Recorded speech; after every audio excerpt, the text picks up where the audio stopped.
Hello po sa inyong lahat mga ka-crypto. Ako po si Pinoy Crypto Trader at sa video na ito ay atin pong pag-uusapan ang dito kay Freedom Coin. Yan, isa po itong requested na review mula sa ka-crypto natin rito dahil gusto niyang malaman kung ano naman yung aking masasabi or yung aking sariling pananaw dito sa coin na ito. Yan, Freedom Coin. At ayan, bago po tayo magpatuloy, ay nais ko lamang po munang bigyang linaw ang aking disclaimer kung saan ang nilalaman po ng video na ito ay hindi po ito isang financial advice. For education and information purposes lamang po ang layunin nito. Maliban po dito ay nais ko na rin pong magbigay babala na wala pong kahit anumang group chat ang Pinoy Crypto Trader. Ayan. Pisan po natin dito sa kay Coin Market Cap. Yan po yung kanyang presyo ngayon. Ayan, napaka-mura ng kanyang presyo. Bumagsak po siya ng 1.51%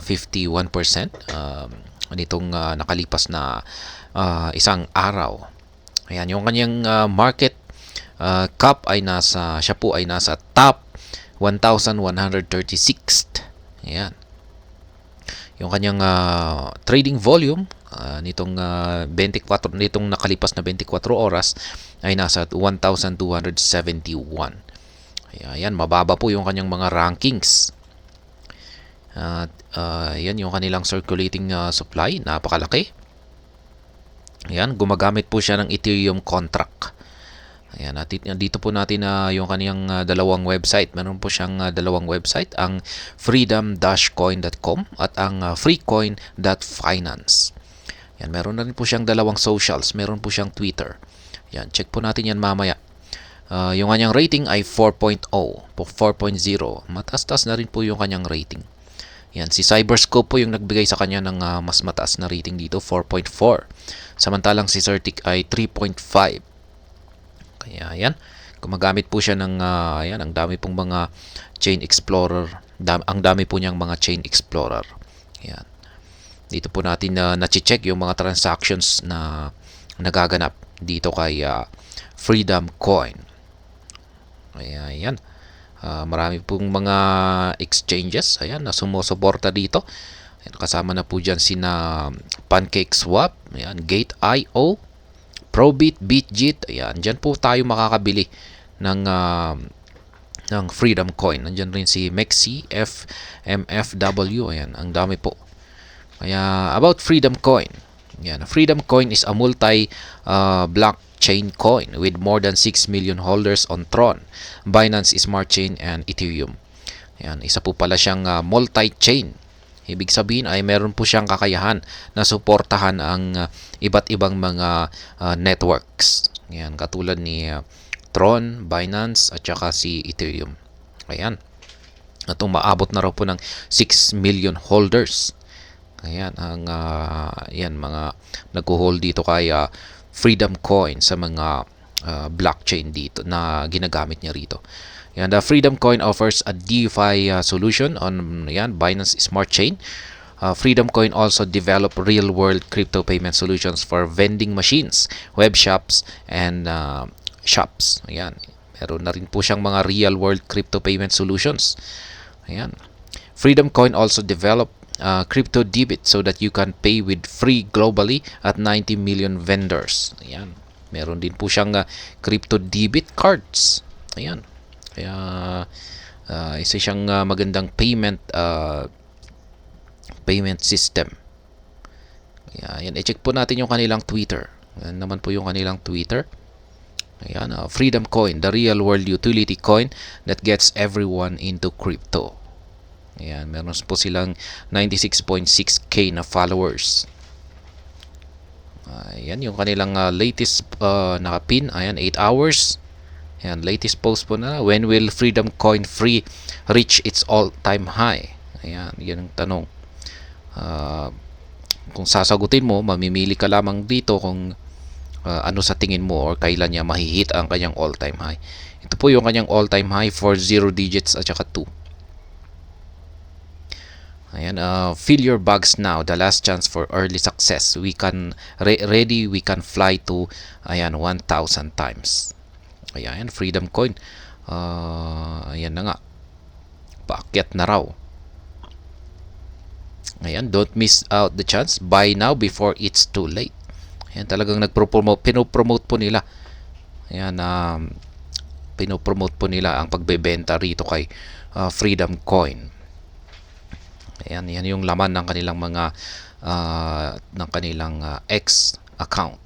Ayan, ito po yung kanilang website na freedom-coin.com. Meron pang isa, pero ito po yung pinaka-official na parang dito ka pupunta kung ikaw ay isang bagong investor o kung gusto mong mag-invest dito kay Freecoin.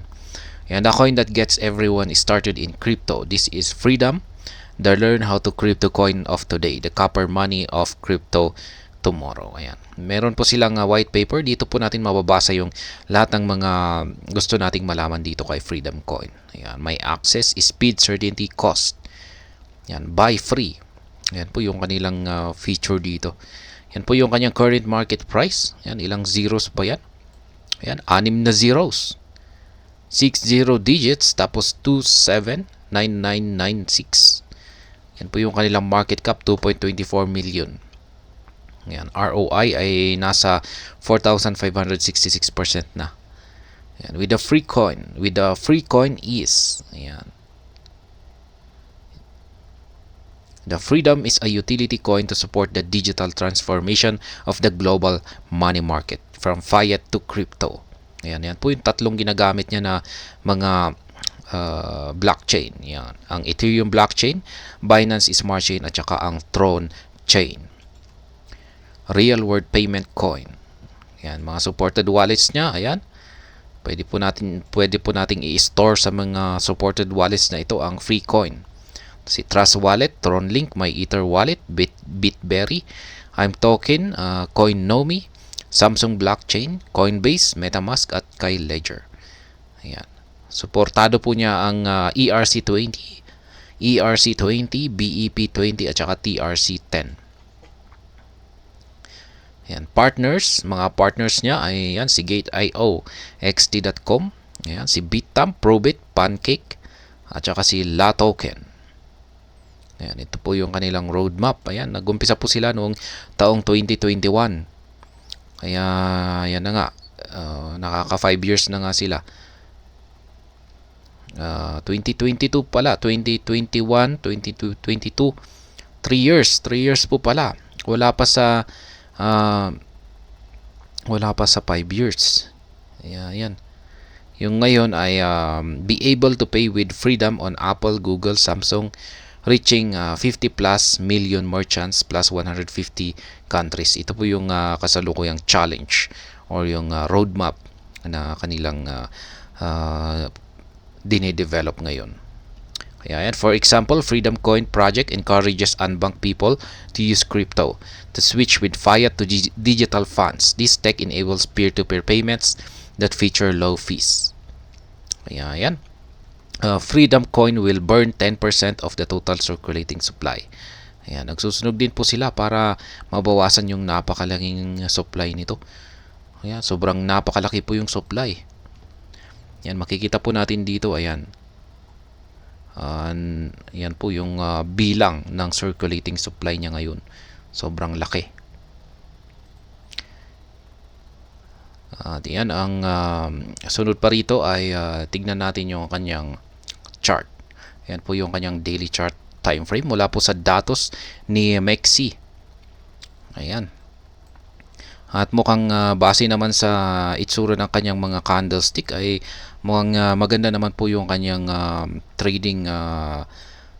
Ayan yung kanyang pinapakita rito. Ayan. Yung kanyang bumagsak po siya dito. Ayan, halos ayan, bumagsak siya sa bottom price. Ayan, dito bumagsak po siya rito pero hanggang tusok-tusok lamang siya. Ayan, na-prevent po yung na-prevent ng bottom price yung pagbagsak ni Freedom Coin. Kaya isa po talaga itong matibay na yung mga bottom price po kasi natin ay nagsisilbing mga matibay na support line ang mga ito. Kaya yan.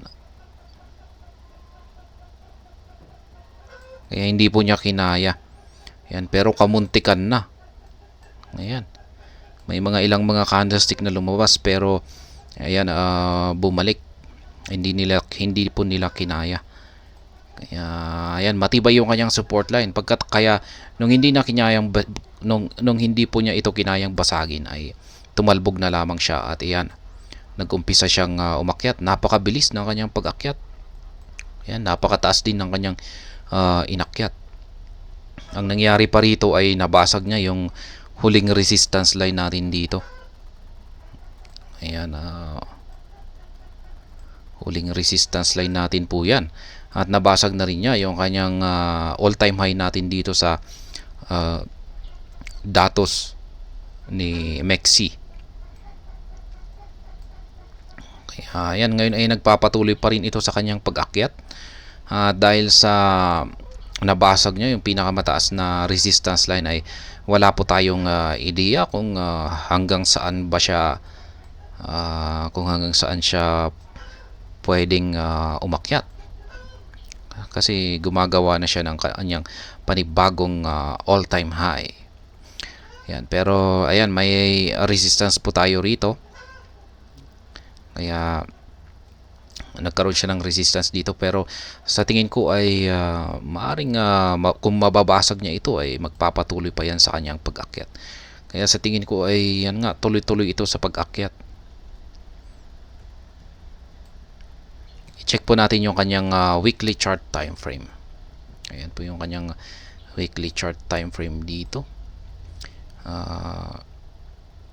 Wala pa siyang gaanong datos dito kay MEXC. Kasi nalista lamang siya rito sa platform na ito noong November 28. Kaya yan pa lamang yung datos natin dito. Wala po tayong gaanong basihan. Pero yan, kitang-kita natin na nabasag niya yung pinakamataas na resistance line natin. Ayan, nabasag po niya rito. At ito na po ay gumagawa ng panibagong all-time high niya. Kaya sa ngayon ay wala po tayong ideya kung hanggang saan siya aakyat, kung hanggang saan yung kanyang aakyatin na presyo. Pero sabi po nila sa kanilang Twitter account dito ay yung all-time high po talaga nila ay nasa 4 0 digits at saka 2. Yan po yung talagang all-time high nila. Kaya kung pag 4-0 digits, kasi naglalaro po tayo sa 6-0 digits ngayon. Kaya kung pag aakyat siya ng 4-0 digits ay napakataas po niyan. Kaya ayan, sobrang taas. Ngayon ay masasabi ko naman na okay naman po si Freedom Coin base dito sa mga candlestick niya.